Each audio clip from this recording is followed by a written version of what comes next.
Hi, Eli. Hi, Bob. How you doing? I'm good. How are you? I'm fine. Just in case there's anyone who doesn't know about the famous Eli Lake, you're Eli Lake of Newsweek, and I'm Robert Wright. Blogging Heads TV, and more specifically, The Wright Show. And Newsweek Daily Beast. Daily Beast is News our Beast. portal to the internet. News Beast. The News Beast. But the Daily Beast is the website of Newsweek. Of Newsweek, yes. And its own terrific site on its own. It is a good site. I like it. I mean, it's a go-to site, you know, largely because of your presence. Well, not entirely, but largely. How you liking it there? I like it. I like it a lot. I think Tina Brown knows how to. If anyone's going to know how to save the journalism business, because it's very hard to make a buck off of, journalism on the internet, it's going to be Tina Brown. And they're great editors. I mean, although she's not known for her frugality, and you're probably benefiting from that. You're what? You're in the seven figures, your salary? Oh yeah, no, I'm living like Donald Trump. Yeah, you deserve it, man. Well, no, but she's I don't know. She's one of these people who just has so much energy, and it's infectious. When she sort of whirls through the Washington bureau. I sense the energy. Yeah. That she has imparted to you. I sense that over the phone. Well, there you go. It's working. Her formula's working. I hope so. So we're going to talk about a couple of things. First of all, you've got some thesis about ideology that I don't really understand because you've been a little cryptic in your references to it. But there's some idea about how the importance of ideology is overrated, or ideology doesn't matter as much as it used to. I know no details, so I'm totally unprepared. No, it's okay. What I like about Blogging Heads is that at their best, they are good conversations that help me think through something I may want to write later. That's what we're here for, Eli. In fact, I can help you earn that salary. I can point to a Blogging Heads I had with Matt Duss in 2008 that turned into a New Republic cover story that I think was prescient, and we'll link to it, I guess, is my Contra Expectations story on Obama, about how Obama was going to embrace a lot of the war powers and techniques of the Bush War on Terror. But that came out of a Blogging Heads with Matt Duss in 2008.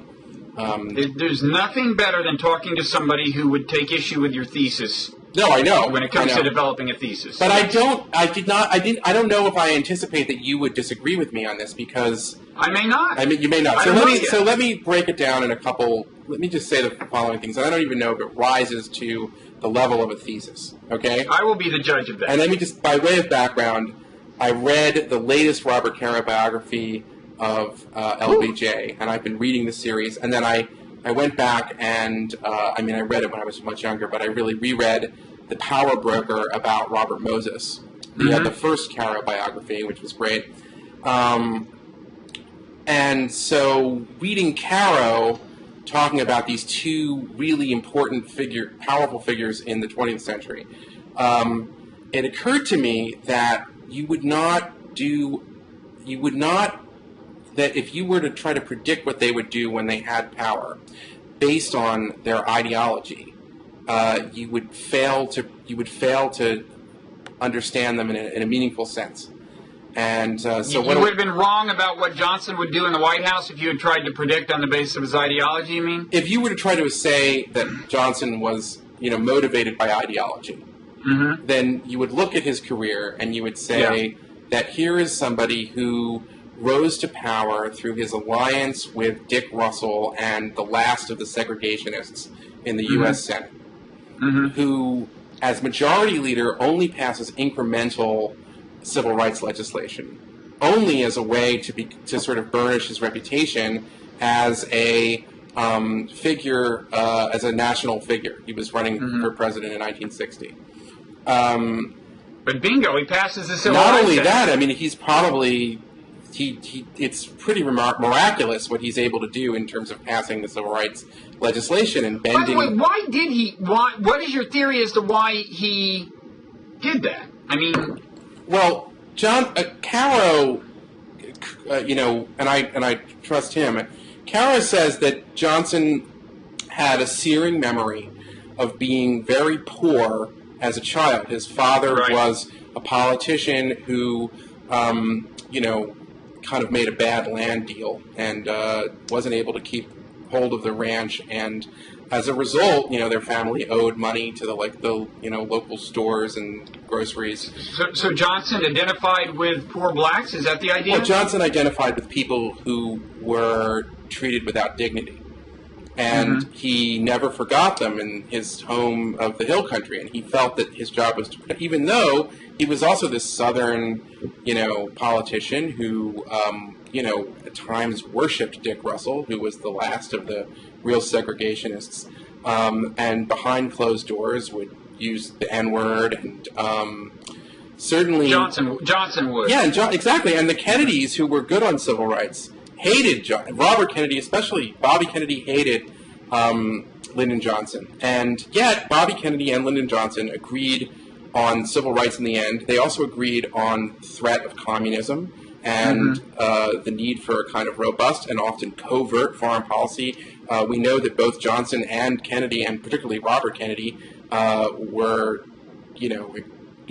very fond of using CIA covert actions to affect and change governments all over the world, and yet these two people hate each other, and their blood feud was very important to understanding, sort of mid 1960s America, and so I kind of came away from this just thinking to myself that what really matters, at least at the higher levels of power, is not one's ideology or worldview or how you fit things together.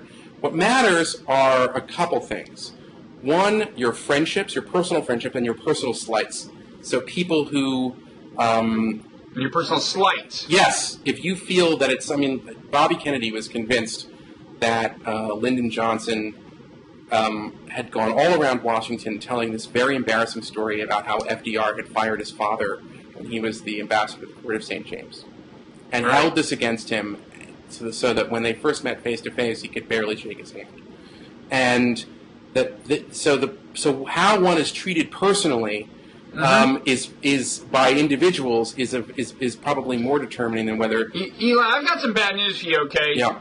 One is that I agree with you, but the other is that I'm gonna try a jujitsu maneuver where I use your thesis to undermine your own ideology in other realms. So I don't particularly, but get ready for that, buddy. I'm all right. I'm ready, but I don't really see myself as in any way. We've talked about this, but I'm not an ideologue. I can't be in that category. But your views about certain things, your professed views about certain things, I am going to challenge in deeply unsettling fashion. I welcome such challenge.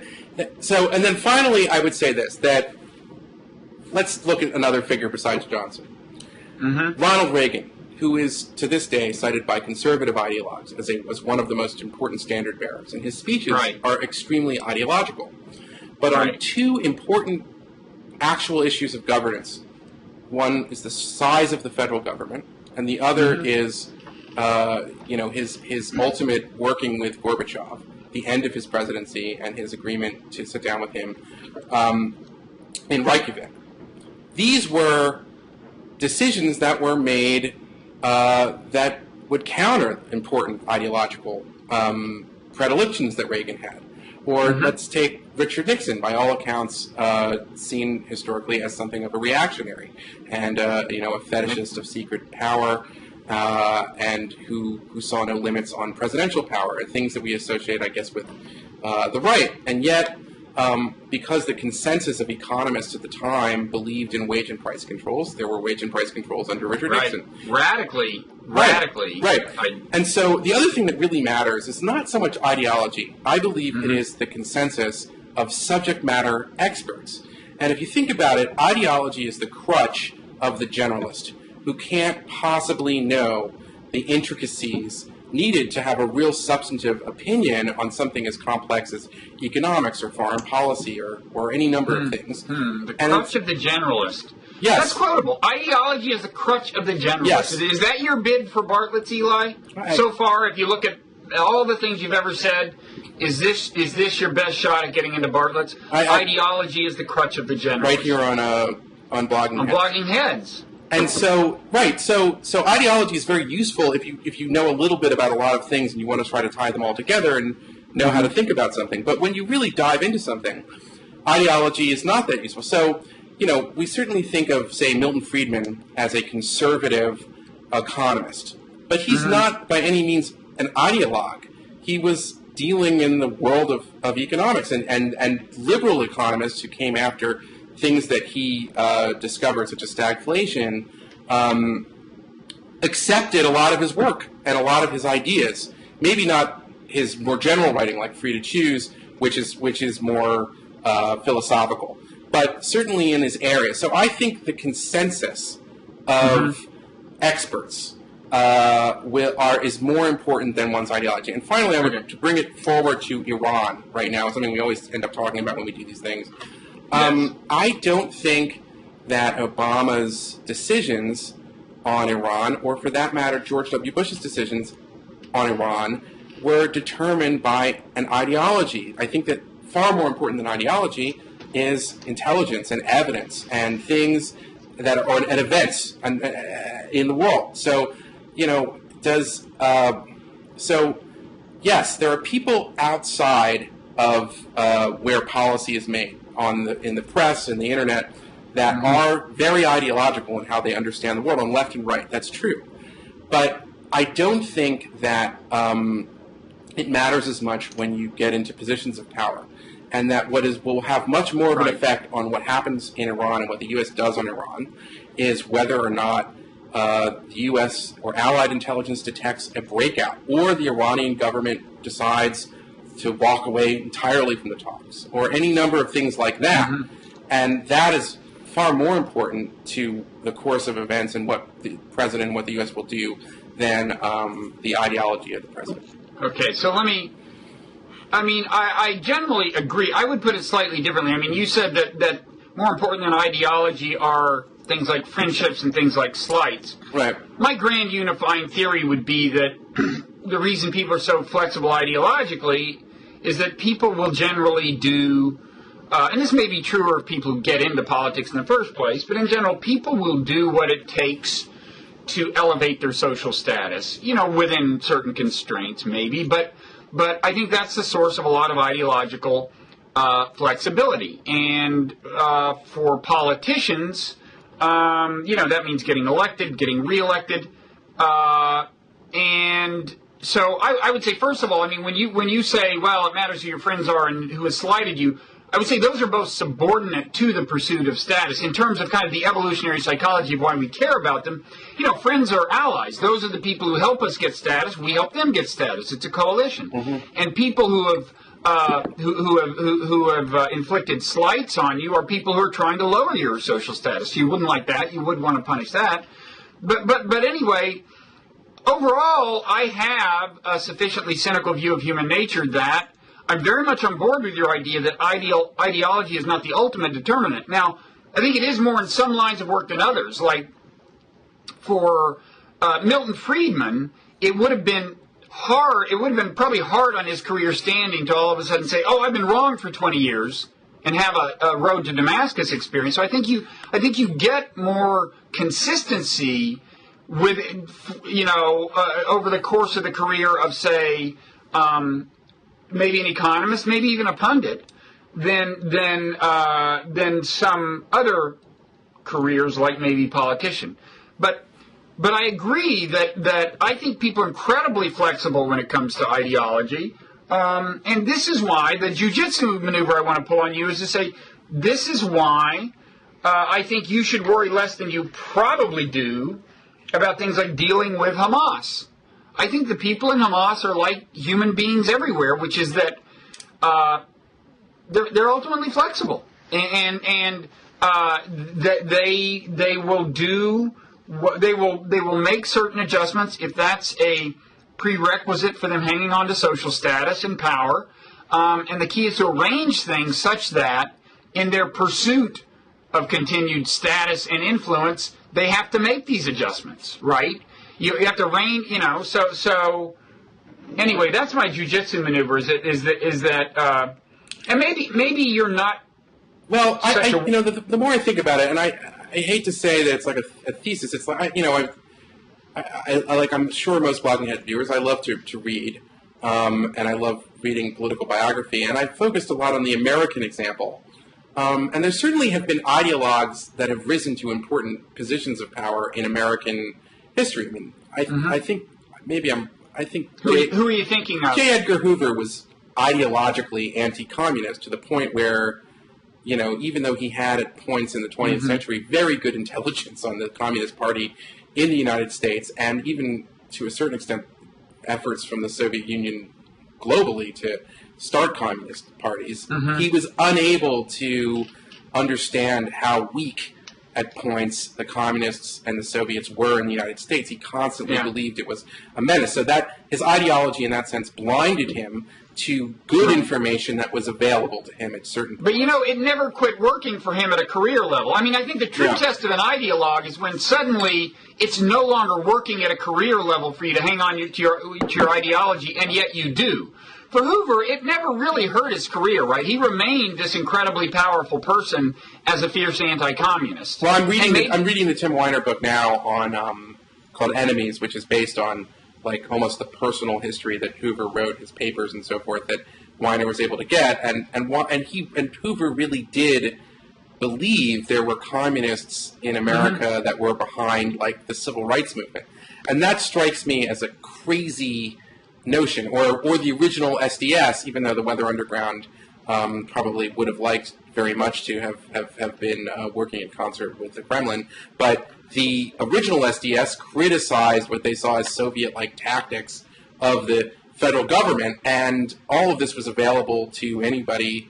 I mean, at the time, I wasn't alive in the 1960s, but the point is that Hoover allowed his ideology to blind him. And in 2012, we tend to use words like ideologue as a criticism, as somebody who is incapable of seeing reality for what it is and must understand it through this filter of a worldview that the classic, that so oftentimes people are criticized as being an ideologue as a way of saying that they don't really understand how the world works. They fail to see critical intelligence. Right. And I think that's true. But I do think the ultimate test is, do people... I mean, I'm trying to think of someone who has hung on to their ideology, when it became just plainly counterproductive from the point of view of kind of their social standing. I mean, there are examples. There definitely... It happens. I'm just trying to think of cases. And it's not really let's start with the obvious. There are examples in recent history, obviously, of highly ideological leaders. Adolf Hitler, Joseph Stalin were leading very ideological systems. And in the first half of the 20th century, ideology was important because, things were really in play, particularly in the 20s, the teens, like 100 years ago. I think ideology was more important then. And the stakes were much greater. The left, I don't want to say the left because it encompasses a lot of things, but there were lots of people in Western countries who really believed that the free market system should be overturned. And there was a real, the stakes were very high. But now there's ideology on the other side of the spectrum that's doing pretty well. The kind of Tea Party ideology, kind of quasi-libertarian ideology. Why is that any less ideological than the ideology on the left in the early 20th century? Well, I would argue that in some cases, though the Tea Party contains multitudes, that they're not particularly good or consistent ideologues. Which is to say that one of the critiques that were made against Obamacare, which is something that is a kind of fault line on ideology for right now, right, was that it was going to destroy Medicare. That it was going to, that it was somehow going to result in fewer benefits or bankrupt Medicare, and that it was an attack to the existing government health insurance for the elderly. When a good ideologue would have been all too happy to jettison Medicare and Medicaid. And I'll bet jettisoning Medicaid wouldn't bother him so much. Well, but you know what you follow my point, though, is that the ideologically consistent point is that you don't want any government health insurance. Not that the new government health insurance will destroy the existing government health insurance. Right, and the true ideologue wouldn't mind that they were getting hurt by the Medicare cuts. And and you could even say a true ideologue would have understood that if indeed they believed that the weight, the increased cost of Obamacare would hasten the day when the entire government health insurance industry would collapse, then that would be seen as a good thing, just as ideologues, leftist ideologues in Western countries in the 20th century would sometimes say that it was good to support the reactionary, the most right-wing leader, because it would hasten the collapse of the society that they wanted to replace. I mean, we are obviously not in those days today. There is a consensus largely about the fact that we're going to be free market systems, and we're arguing about how big the government should be and how large a social safety net there should be.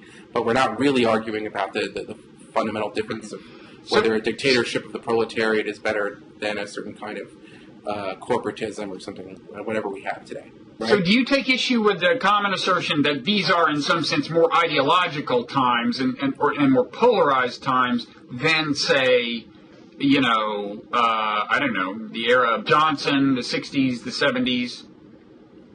Well, I guess I don't think the actual stakes are as high as we saw. I mean, President Obama campaigned as a fierce critic of what he saw as the overreach of executive power under Bush in the war on terrorism.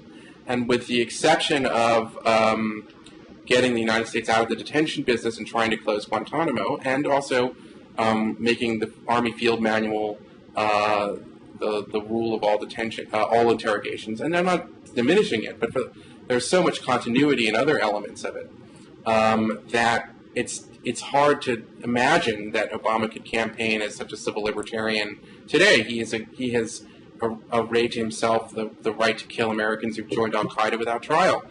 That would be, I would imagine, candidate Obama would have criticized that. So I think that we're in an age where people campaign ideologically. I think we're in an age where the internet and the internet media means that more people seek out ideological news sites because they want to be confirmed in their worldview, and everybody likes to feel that they're right. That they knew it all along, so to speak. But when it comes to actually governing, I don't think that there are going to be huge changes or distinctions on a lot of issues. Though it's never perfect. I mean, there of course are differences between what Obama presidency and a McCain presidency. I think that you would have seen a much different reaction on Russia. Well, and what about Romney? What about Romney? Where are the areas where you think the difference between Obama and Romney matter? Well, as I said, I think that on something like Iran, which is a constant, I mean, could blogging heads exist if we didn't talk about Iran, right? I think that well, it's the most important, I think, foreign policy issue of the moment. Right. I think I agree with you, but I'm saying on Iran, I think that's going to be more affected by events and what we think we know from intelligence. And why is that? I mean, the idea McCain would be much more hardline than Obama. I mean, presumably on Russia he would be, I think. Yeah, you're not. I mean, that's interesting. He is certainly casting himself as somebody who would be, slower to negotiate, quicker to bomb, I would say, right? I mean, that's the expectation he's cultivating. You think there's no truth to that? I mean, you think his alliance with these very hawkish, in some cases neocon, in some cases not, foreign policy advisors is just for show, just to win the general election? Well, there's two different things. There's how you talk about what you're going to do and then what you actually do. I mean, a few weeks ago, or I think 10 days ago, Michelle Flournoy, who is a brilliant woman, I've seen her talk, and I don't want to say anything. I mean, I'm not trying to make a partisan point here. But she is at the Pentagon? Well, she was at the Pentagon, and now she's a surrogate for Obama. And so she put out a statement, the Obama 2012 campaign put out a statement, criticizing John Bolton for wanting to lead us into war with Iran. And so the campaign exists on these ideological terms. But this is a surrogate for a candidate, the president, who is waging cyber warfare as well as financial warfare against Iran. Yeah. And and has made Right, has arrived exactly where Bush was, which was that his view is that all options are on the table, and he's not saying I'll never bomb. He's not putting aside that. Now, some of the atmospherics are different. Wait. Romney did say the difference is that if Obama's president, Iran will get nuclear weapons, and if I'm president, they won't. Well, I'm not denying that the campaigns themselves will be cast in ideological terms. I'm saying what actually is going to happen is that if Romney is told by his leaders of intelligence that we can continue to delay the Iranian program through hook and crook and cyber this and things of that nature, and that it would be better if we did that than to risk a hotter war with a bombing, then I can't see Romney saying no. Yeah, I mean, it may not be necessary. It may be that Iran, doesn't pursue an actual weapon. But although the expectation about Romney is that he would be more in line with Israel's wishes, which would mean he would want to deny Iran a nuclear capability, the ability to build a weapon, over some period of months or whatever. And if you define capability loosely enough, Iran has already crossed that line, right? So in that scenario, delay would not be enough. He would need to roll back their capability, and that would take something pretty aggressive and belligerent, I would think. Right, but if you think about it, though, since the approach to the Iranian program that Obama is pursuing is not all that different than the approach that Bush pursued. Well, I mean, he's the biggest. So far, you mean it's sanctions, and in fact, he inherited the cyber warfare initiative from Bush. Right. Not to mention the skullduggery. I would argue kind of a Bay of Pigs-like fashion. It reminded me of Kennedy inheriting the Bay of Pigs initiative from Eisenhower, and just kind of going with it. But then the biggest difference is that for a while, Bush had a policy that he wouldn't have U.S. meet directly with the Iranians if the Iranians continue to enrich uranium. But that by the end of his presidency, that was no longer the policy. William Burns was sent out to Paris, I think, or I forget exactly the European city, and participated in talks with the Iranians. And there were ongoing talks with the Iranians in Baghdad. It's very similar, the approach. And right now, I don't think that Obama, if you put him on Truth Serum, would think that these negotiations will produce a resolution. But it's useful. I think, I'll tell you, I think we are going to disagree. Oh. I think significant progress could be had at these negotiations. And the reason it probably won't happen is because Obama's in election mode, and he's afraid that if he is seen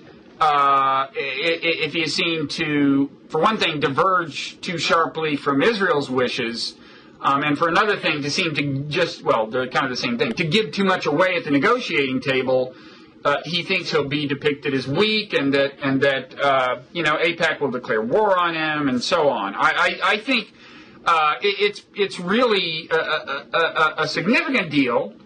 Is doable in short order, and I think maybe a comprehensive solution is doable as well. But Obama's just afraid to give anything away at all in return. Well, I mean, we don't agree there. I think Obama's doing the negotiations because having a process like this is a way of calming markets and to try to avoid the sorts of surprises or an oil shock that would be terrible for his. Well, don't you think it would be significant if the thing America is asking for, the kind of incremental deal, which is the cessation of 20% enrichment? Okay, by way of background, 20% enrichment is closer to weapons grade significantly than the other kind of enrichment Iran does, which is 3.5% enrichment. What Obama would like is for them to quit doing the 20%, to hand over what stockpile of 20% enriched uranium they've got. Right. Okay, and this would all be monitorable. That would move them significantly further away from being able to produce a weapon, right? And so long as you kept things at that level, they would only have a capability in a pretty loose sense. So don't you think that would be a significant achievement if he got it? That's what's on the table right now. Well, in some ways, though, when the process started, the Iranians, agreed to stop any enrichment and not do any enrichment, and they would have... Oh, the Iranians have never said they would stop all enrichment. Well, they did agree with, I think until 2005, that there was... they did not spin the centrifuges while their IAEA, through something called the the EU3 process, was trying to determine the full extent of Iran's program, and that the real game... I mean, the name of the game here is not how much uranium is enriched at Fordo or Natanz. It's getting a handle on the extent of the program that, most experts believe is still hidden. I don't know what happened 7 years ago, but I don't know anybody who thinks that Iran has always maintained that it has a right to enrichment. Them the right to do any enrichment whatsoever, right. Which is permitted under the NPT, and which some NPT members do. Well, okay, but Iran has a right to enrichment. But because, Iran had not disclosed the Natanz facility in 2002, there was, sort of special circumstances under which there would be this prospect because it was a major breach. And similarly, Obama in his first year discovered this other facility outside of Qom on a IRGC military base carved into a mountain. And... that's Fordo, right? Right, that's the Fordo. So the issue is, and I think it's always been, what is it that the Iranians are not showing us? And that we see this with Parchin, this other facility, which, according to satellite photos that were put out by David Albright's group, they were cleaning up and they were removing things from that site. Right. So that's a place where allegedly they would have been testing triggering devices and stuff, not a place where they're enriching. No, it's not. You're right. That is a test where. Right. So, and then there are other facilities that over the years the IAEAs wanted to see and they couldn't, and there's a whole question as to. So the issue is, yes, the right to enrichment and what you enrich is very important, but the real action is in the disclosure of the full program, and that's the thing that still to this day is not resolved, and that is the. Well, I mean, why isn't the real action just knowing what's going on now? Are you talking about a full disclosure of everything they've ever done in the past, or wouldn't it be enough to know that, okay, they're not working on triggering devices now, they're not enriching at 20% now, so their hands are kind of tied? I mean, wouldn't that... why isn't that enough?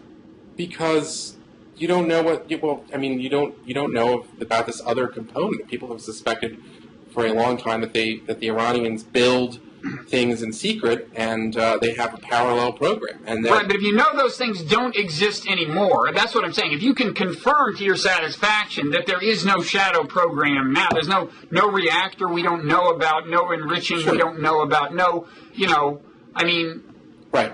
Why isn't that enough? Well, I don't think that has been established yet. No, I'm not saying it is, but I'm saying if you could do a deal that ended 20% enrichment and included monitoring sufficient to give you the confidence that no new stuff is going on, it seems to me that would be enough. Right.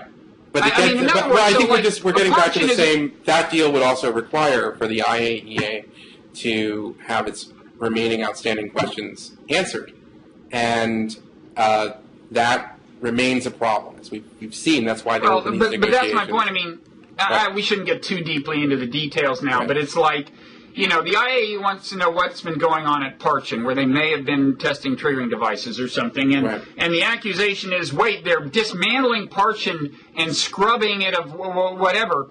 And I'm thinking, well, in a certain sense, that's enough. If they've ended the program, if we know that they either didn't have a program or had one and have ended it, that's enough. Partly because of what you just said, is that ideology is very flexible. It's not like we have to decide whether they are or are not these evil people who want to build a bomb. People are very flexible. Maybe they did 7 years ago want to, and they don't want to now. But or we can make it so that we can more relevantly we can create this incentive structure so that they won't. I find it hard to believe. The Iranians look around and they see what happened to Gaddafi after he gave up his nuclear program. Right. They look around and they see that Saddam was invaded when he didn't have one. And they look around and they see that North Korea, does horrendous things and is not generally, there's very little that's really done against them. And they think to themselves, and they look at Pakistan that was harboring Osama bin Laden, it appears, the number one enemy of America, and it's still, we make efforts to try to pretend that they're allies. And it says, what do the countries that we don't want to be like not have, and what do the countries we'd like to be treated like do have? Okay, so if I understand you correctly, you're saying that Iran has a rational reason to pursue a nuclear weapon that has nothing to do with wanting to annihilate Israel. Well, before we get into the annihilation of Israel, Eli, before we get into it, you're saying there's an independent rationale. You're saying that to the extent that they are pursuing or have pursued a nuclear weapon, that can be explained totally without positing any desire to annihilate Israel, just in terms of wanting to have a deterrent and keep the U.S. from invading and supporting invasions. I don't know what that necessarily gets you. I mean, I, first of all, have never said that they are definitely going to nuke Israel as soon as they get a bomb. And I never wanted to get into the realm of speculating as to something as opaque as how these decisions would be made. And I would agree that, as I said, that the Iranians believe that they'd like their regime to survive, and that they see a nuclear weapon. It appears they see a nuclear weapon, or they would reason that a nuclear weapon is something that gives them a kind of insurance and invulnerability to a degree. But that, keep in mind what that means, because I believe that, as I said, I think my ideology thesis is more suited to kind of an American context and less to a kind of broader human point. But that's a very ideological regime you've got there in Iran, and one of its pillars of its ideology is a very vicious anti-Semitism and fervent desire, backed up by support for terrorism to destroy Israel. So, yes, they want the reason they probably want to nuke, first and foremost, is regime survival. But that for them, for the survival of the regime, is in many ways to see a regime that wants to destroy Israel, and that's very much part of its founding documents. Well, whenever you say destroy Israel, I ask for clarification. Do you mean they want it to end the Zionist regime, as they say, or they actually want to kill everybody in Israel? The term is used a little too loosely, I think. I think they want to destroy the world's only Jewish state.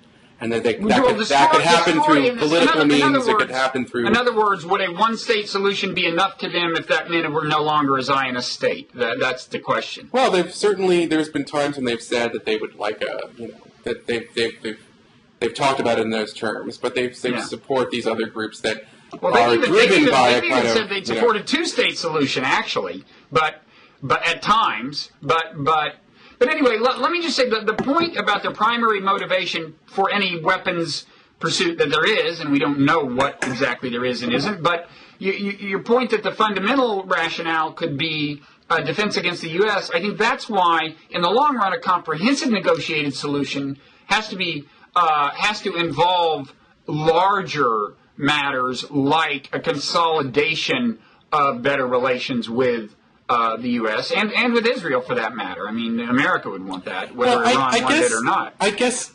Let me preface this by saying that I'm highly skeptical of government programs the things that the United States government could do that would hasten regime change in Iran. But I knew a but was coming after that. Well, no, but I also don't. I also feel that in the case of North Korea and Iran, that at some point, one good argument for trying to delay the nuclear program and to delay their acquisition of or mastery of nuclear technology is because you lengthen the odds and give more time to the the democratic and liberal opposition in Iran, and that at some point I would like to see those forces succeed, and that would be far better than to kind of to allow the regime to fully take care of all. I just don't. Yeah. Well, I agree. I mean, I agree. You cannot focus on both things simultaneously. If you're kind of saying that, I mean, there can be tension between, on the one hand, wanting to cultivate internal ferment among progressives in Iran, and on the other hand, wanting to keep them from getting the bomb. There are times when you can't have both. Right now, I would personally focus on the latter, since I'm not sure how much there is we can do about the former anyway. But is that kind of what you're saying? No, what I'm saying, I don't know whether, State Department grants or NED programs or the CIA or anybody could really do the kind of could have an effect where you could really topple the government in some ways. And I think it's a kind of a perilous business overall because, especially in Iran, there's a history there with the CIA and the MI6's actions against Mossadegh. So, I kind of feel that, my view on all of this is basically that there's not that much that you can do to affect regime change other than to try to offer some sort of moral support. I think the president probably could have been, more on the side of the Mousavi supporters in the Green moment in 2009 from a public sort of statement standpoint. But I'm very skeptical of U.S. government programs designed to affect regime change. Okay. Can I ask you about something that's actually going to bring us back to Iran? Sure. But it's you did this. One of many signs of your ongoing elevation in the firmament is that you were anointed to do one of these Ask Anything deals on Andrew Sullivan's blog. Ask Eli Anything, yes. where readers submit questions, I guess, and then you tape video answers to them, and then they do this cool special effect that I first saw in the movie Waking Life. And you look cool. And the one I saw was Ask Eli about the Israel lobby, and you said the Israel lobby doesn't have much influence on American foreign, if I recall correctly, doesn't have much influence on American foreign policy because that's mainly an executive branch thing. And yes, the lobby is powerful in Congress, but not so powerful with the president, right? Well, it's not even so much the president. It was more that the way that foreign policy is made in the United States, that there are lots of components to it. So there's the diplomacy and the foreign service at the State Department. I don't think AIPAC is all that influential in the State Department. In fact, I would say that most of the area specialists that go through the foreign service, sometimes known, and I don't use this derogatorily, as Arabists because of their specialty, but not because of their... Right, that's the term. That is the term, yes. Are very skeptical of AIPAC. So there was a time when Steve Rosen was the head of something called AIPAC's, I guess, Foreign Policy Division. I forget exactly what it was. And there were a couple people who would regularly meet with people in the executive branch, mainly the NSC and the State Department. But I just don't know that they would have I don't think they had, having covered the State Department, much of an effect on the people who kind of generate the policy and the diplomacy. And then to go back to our earlier point, at the highest level, someone like a Secretary of State or a President or a Vice President. Well, I think the President is the key. He's the guy who has to run for re-election. I mean, yeah, he's the guy who would fear electoral pressure, and he does seem concerned right now. And I think that's a constraint on the negotiations with Iran. He seems concerned about blowback from AIPAC, from maybe Netanyahu himself. And what I was going to ask you is, if indeed the so-called Israel lobby has little influence on foreign policy, why does Obama really seem concerned? He seems concerned to me. Well, the AIPAC and the Israel lobby on a lot of issues didn't get what they wanted. particularly in how this administration defined what settlement growth and settlement activity was. They wanted the old Bush-Sharon understandings and the secret agreements that came out of that to continue, and Obama never agreed to that. And as far as I know, but Obama's totally backed off on settlements. But they haven't embraced these understandings that they wanted, and he doesn't. Yeah, but he's not complaining about the ongoing thwarting of his will. Well, but I'm saying that's an important distinction, though, because under Bush, the Israelis believed that they had an understanding that a lot of the construction on areas that would end up in Israel based on prior negotiation positions from the Palestinians, that I understand that all is not agreed until nothing's agreed until everything's agreed, or whatever, I think is the way that you understand these things. But there was this understanding that they thought they had, that a lot of what is considered settlement activity today was not considered settlement, up but not out. On other things, I think that the Israeli lobby, I know the Israeli lobby felt stymied by Obama on the NPT conference. I mean, as it's not a secret to anybody, I guess, except for official secrets, that Israel has nuclear weapons in Dimona, and they definitely don't want to be brought into any kind of process that the UN would support for a nuclear-free Middle East conference where they feel like they would be singled out. And so they thought that at the review conference for the Nuclear Non-Proliferation Treaty, that they very much wanted the Obama administration not to agree to anything that would call for that kind of conference. And lo and behold, the Obama administration did end up doing it, and they had to. Yeah, but then some official disavowed it. I forget if it was Obama or Clinton. Do you remember this? I mean, right after there were several statements. Who was it who said, "Well, we don't mean it"? Who was Jim that? Jones said it, and others said it. But hold on, it's still that's an example of something that they didn't like from Obama. They just were recently excluded from a counterterrorism conference in Turkey at the request of Turkey.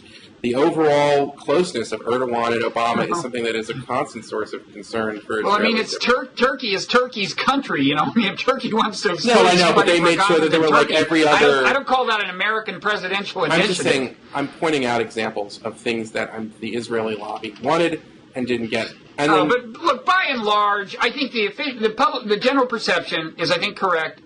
Netanyahu has walked all over Obama. I think that's a if I may. A perception that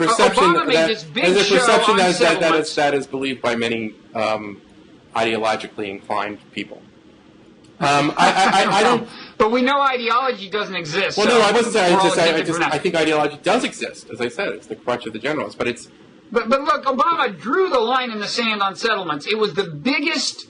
It was his most public display about confronting Netanyahu, and he just lost. And he backed down.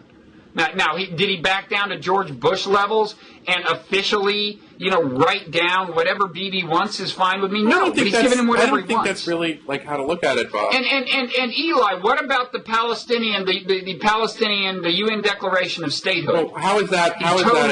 Totally went with Bibi on that. How would that be in the U.S. interest to have unilateral state? I mean, there's a lot of. Well, maybe Arabs would hate us a little less, and there would and there would be less recruiting fodder for jihadists. Maybe if we didn't keep, if we didn't act as if we're against Palestinian statehood, which is the perception. A lot of people move. said that, and I favor for other reasons, and whether I favor or not is really irrelevant, because just what I'm saying. A lot of people said in 1999, when Ehud Barak withdrew the final IDF soldiers from southern Lebanon, that this would be a way of convincing Hezbollah that maybe they shouldn't, be at war with Israel. But now the common analysis is that was one of the things that very much emboldened both Hezbollah and the other radicals. In the world, Israel has one really important, very close friend in the United States, and then there are other countries that deal with it, but it really is singled out at the UN, and European countries have been moving further away from Israel. So America is like Israel's one friend. And for America to agree on unilateral statehood, it would actually probably the peace process is fairly moribund right now, but that would be, that would kill it once and for all. Well, who knows? I mean, it wouldn't have been legally binding because it wasn't. Well, I forget how. I'm just saying. I'm just pointing out that there's all kinds of other even reasons in the besides General pressure from Assembly, Israel. where you can find, you can explain. I mean, I guess this is kind of gets to my point on the. And there's something that I think that there is an ideology today that basically tries to explain American foreign policy through the prism of Israeli influence. And that is a kind of classic example of how ideology can blind, because there are many pressures on an American president. The United States has many interests and many groups that vie for influence over foreign policy. And, an example, you mentioned the Iran stuff and the negotiations, and isn't Obama on Iran concerned about what the Israel lobby would do in an election year if he were to make too many concessions? But Saudis, the Gulf the Gulf states, and the oil companies that are so close to them. What can the Saudis do to him in an election year, Eli? Where's their big leverage in the election? Well, the Saudis certainly don't have an on-the-ground grassroots power. That's certainly true. But they have a lot of money, and they influence a lot of other institutions. Saudis endow a lot of academic chairs. The Saudis have... Yeah, that's what's going to kill him in this election. There's too many academic chairs. Here's my point. Okay, Saudi Arabia is a very important ally of the United States. 7 months ago, or 6 months ago, the Saudi oil minister promised to make up any shortfall that would be caused from Iranian oil shock, from Saudi reserves. Right. That is probably a far more significant factor in giving latitude to the U.S. government. That I think he's fundamentally worried about oil markets. No, I take your point that Saudi Arabia does not want Iran to get a bomb. But I think they're skeptical of they don't. I think that they understand that this negotiation process is mainly to try to exert as much control and try to reassure markets more than it is, I think. It doesn't have to be. It can actually work. Right. And if you ask what's keeping it from working, one thing is Obama feels constrained by the opinion of Israel in an election year, and that's one reason we're not offering more so far. I think. I don't know about that. I mean, it seems like you're always the. What exactly have the Iranians offered? I mean, and what have they? And you can. I mean, like. The Parchin site is a classic example. They were doing all this stuff. I mean, the Iranians have. What have we offered? I'm saying the Iranians have been part of these processes to try to bring them into compliance with the Nuclear Non-Proliferation Treaty. Yeah. And they've kind of upped the ante all these times, and yet it seems that it's like, your view is that America should be more flexible, if only for the Israel. It just doesn't wash. I mean, I think there are other. Well, you tell me. I mean, look. What America's asking for, or what P5+1 is asking for, stop enriching at 20%, suspend operations at Fordo, hand over what 20% you've got. That's big. That's significant. And finally comply finally and answer all the outstanding questions. And this is the most important. Well, that's a separate matter. Right. I'm just saying answering those questions has nothing to do with how far, questions about what's happened in the past has nothing to do with how far you're keeping them from a bomb. The things I described move them significantly further away from getting a bomb. But are we offering any appreciable relief of the zillions of sanctions? No. Are we even offering to delay by 5 months the implementation of sanctions set to come in July? No. We're offering basically nothing. Well, first of all, you're assuming that you look. I may be wrong, but the conventional view in Washington, in arms control circles, in diplomatic circles, the conventional view is this is because of the fear of Israel in an election year. That's what everybody says inside the Beltway. No, that's maybe what they may be wrong. To say, but I don't. First of all, well, there's two things I would point out in any of these negotiations, and I've covered them since 2000. You don't know the full extent of everything that's going on, even despite the dogged efforts of people like Laura Rosen. We don't know what the real offers are, if they're sequenced in such a way And so it's very difficult to know what's happening in these talks, and that each side has an interest in making it seem like different things were sort of put out there. There have been, or Obama has offered to talk with the Iranians unconditionally since he came into office, and the Iranians have not met him halfway. The first year that Obama was in office, he did not pursue sanctions at the UN and asked Congress not to send him sanctions bills because he said he wanted to give it an opportunity to reach out to the Iranians. And sadly for him, there was in the middle of all of that, there were the 2009 elections and all of that, which I think certainly complicated things. And the intelligence community was putting together the evidence that they were building yet another secret facility they had not declared to the IAEA in Qom. And in this environment, it's the burden is on the West and Israel that there isn't a deal. Why don't you sort of turn around and say, well, you know, the Iranians have had many opportunities to try to meet us halfway, and they haven't done that. I mean, that's just saying. Maybe that's explained ideologically. What would meeting us halfway consist of now if they were to do it? What are they failing to do? One would be don't scrub sites before the IAEA inspectors get there and open up fully all the things that they want. That's the most important of all the kind of confidence building, so you get a sense of what you're dealing with.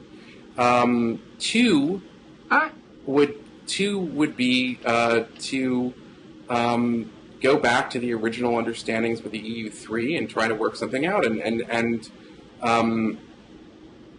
instead of boasting, and times I think this is misinformation, about putting even more centrifuges in this underground facility in Qom. But I'm just pointing out that they've expanded the program that started under Obama, when Obama was not pursuing these sanctions, and he said, I want to take a pause on all of that in order to try to pursue a negotiated deal. He wrote that letter to the Supreme Leader. But since then we've added tons of sanctions. But since then we have added a lot of sanctions. Well, yes, but that was after a year. That was after the letter to the Supreme Leader. For significant concessions, what are they for?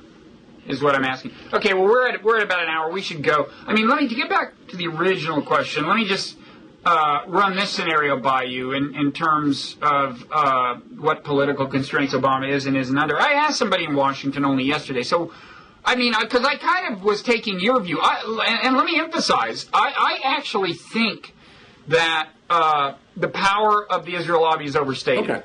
I agree with you that it's a very significant influence in Congress, but when it comes to the executive branch, nobody's ever done the test. You know, I mean, I'm not aware of a president who has really tried to, in a major way. Yeah, you could go back to the first George Bush, I guess, but who definitely defied it in significant ways. But I just think it's the test hasn't been done. Obama hasn't really flouted its well and seen what's happened. And so I said to this person, like, suppose he gives away more in the way of concessions to Iran than Bibi would like, than AIPAC would like. So what? What happens? And they said, well, maybe if they really wanted to go to the mat, they would try to scare a bunch of Jewish voters in Florida or something, and that could be the swing state that then decides the election or something. That maybe that's the kind of fear that is in Obama's mind. Does that make sense to you? It really doesn't for the following reasons. First of all, you know, there's a lot of people who feel very strongly about Iran and Israel that give money in the political process. Some of those people give to an organization called the Emergency Committee for Israel, which is chaired by Bill Kristol. And, I have no inside information here, but I suspect that the Emergency Committee for Israel will be doing everything they can to be scaring Jewish voters in Florida not to vote for Barack Obama. And that, listen, for people who believe that they want a president to be like the analogy of a good friend to an alcoholic, don't stop drinking, right? Those people, and there are plenty of people who have a lot of money who believe that, and so they're going to make their case for Obama about why he can do that, and then there's other people who think that otherwise. But this notion that he can't, I think that first of all, Netanyahu I don't think has a good personal relationship with Obama. I think he doesn't trust him. I don't think Obama trusts Netanyahu. So I think that already that personal relationship is not there. I think the United States does things all the time that Israel doesn't like, and there isn't necessarily an electoral price that's paid. I think that this is something that, and I think that whatever Obama does, whether he gives a lot of concessions or doesn't give a concession, it will be attacked ideologically by Republicans in an election year. And yet, to bring us back to the beginning of the topic, if a Republican was to win in the overall office, I think that the sorts of things that they will do when it comes to Iran will be probably very similar to what Obama does. Because in the end, I think Obama doesn't trust the Iranians either. Like, I think he wants to see good faith efforts by them to dismantle their program, and he believes that the sanctions that they're feeling now has brought them to the negotiating table. I mean, Obama administration's officials say that all the time. They've taken political credit for it. I don't think that can be explained entirely by the Israeli lobby. I think it's just, So wait, so if I understand you, you're saying, look, if you look at the constellation of groups that is commonly referred to as the Israel lobby, by and large, they're for Romney, they're against Obama, they're going to do what they can do to defeat Obama, regardless of what happens with the Iran negotiations, right? Well, I mean, there was a long period where AIPAC was deliberate. I mean, I think AIPAC would chafe at the view that they're partisan, or that they're picking one horse over the other, and that their board is comprised of important Democratic donors and important Republican donors, and they want to have everybody, well, we can all agree on Israel, and it's a big part of AIPAC's power in Congress is that they have to reach in both parties the way they do. But I also think that, especially with unregulated political money in this election, which is almost unprecedented, I guess it would be like the equivalent of before the reforms of the 1970s, that you're going to see plenty of money going out to make the case that Obama has, betrayed Israel on Iran, and that regardless of what regardless of that. But I also think, to Jeremy Ben-Ami's credit or Peter Beinert's credit, or that there's also there's plenty of money and Jewish. I don't want to call it Jewish money. There's just plenty of money for what I call peace process money that wants that has a very different view and is willing to enter into the political arena to make that case. I mean, that's what I would say. And I would add that if he does something at the negotiations that gives the additional talking point to Emergency Committee for Israel, that, look, he gave away some sanctions, okay, if they have that, but Obama can say, look, before this, they were enriching at 20% and had a stockpile of that stuff, and that is closer to weapons grade than anything they've got now. I think, that has to have some counteracting effect, because it would be an actual fact if he achieved that. Well, yes, but I think that there's also, I mean, couldn't you see an ad where they take how many tons of low enriched and how many tons of 20% enriched when Obama took office? At the beginning of his administration. When Obama took office, and then how many there are today, and, Yeah. I don't know. I mean, I could see it. That's the thing, though, is that all these political speeches and all this political meta talk about how people are going to be attacked and everything like that, it's exactly as I said. Ideology is the crutch of the generalist. If you don't know enough about these issues and you're not really fluent in the details of it, then you're less interested in what's actually true or effective or good policy, and you're just more interested in confirming your bias that either Obama is a misunderstood hero who wants to make the world safer, or Obama is this great villain and who despises Israel. And I think people who rely on ideology like that, they just want to have those big views confirmed. And so how they get there is less important than the answer to the empirical question. And I guess that's why I chafe at I think I've had, what's the word? People who really don't like me on the internet, at times. Eli hater? Whatever. I don't want to, hate is a strong word, but they've accused me of being an ideologue, and I would say that that's wrong. I try not to, in that sense, to be an ideologue, and that's sort of to get back to. And that's, in some ways, I hope, the spirit of blogging. Because, if a conversation of two people shouting, their talking points, and you don't get anywhere. It's right. Right. We shout our shouting points here, which is much better. No, look, you don't have to sell me on the merits of blogging heads. So we're over an hour. Oh yeah, we should go. I graciously have given you the last word, but that's the kind of guy I am. Don't thank me. It's the kind of guy I am, Eli. Well, Bob, it's a non-zero situation. It is. It is. We're both now held in higher esteem than we were before we started this conversation. And, based on your study of human evolution. Yeah. This comes from an authority. Thank you very much, Bob. So thank you, Eli. Continued good work at Newsbeast. And let's do this again before too long. Okay, hold on. Okay.